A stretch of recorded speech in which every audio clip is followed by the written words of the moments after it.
So our final and eighth confident dating mindset is seeing dating and relationships as a growth journey.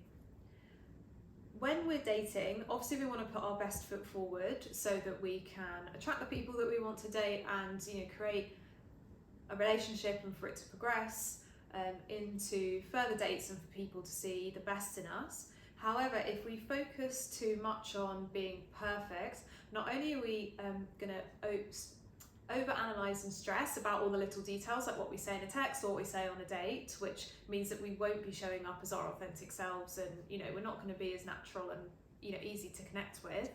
But also it's our uniqueness and our little quirks that actually attract the right people to us but make us more attractive.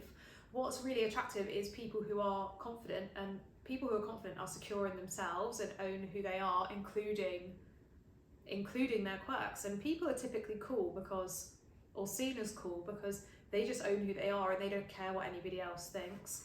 They just do what's right for them, even if it's not something that society necessarily sees as like cool or in fashion.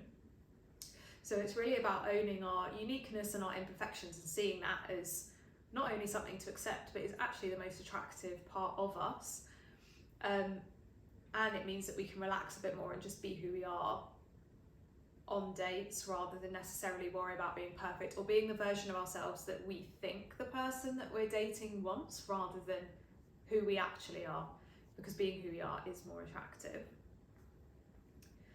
Also, try hard not to beat yourself up if you do make any mistakes. So for example, if you do look at a text later and think, oh, I could have worded that better, or you make a silly joke on a date and it maybe doesn't land exactly how you were expecting it, that's fine, because as we say, if you accept yourself, then other people will accept you and love you for who you are. But also just make it, rather than beat yourself up, turn it into a growth process. So just learn what went well or didn't go well from that situation, and what do I want to change next time.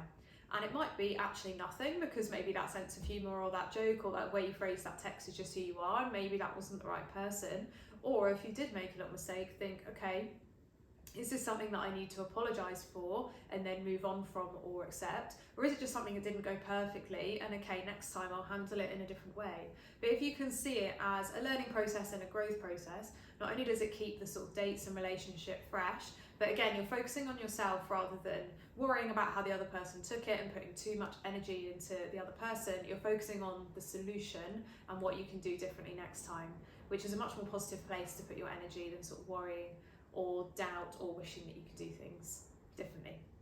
So let yourself off the hook.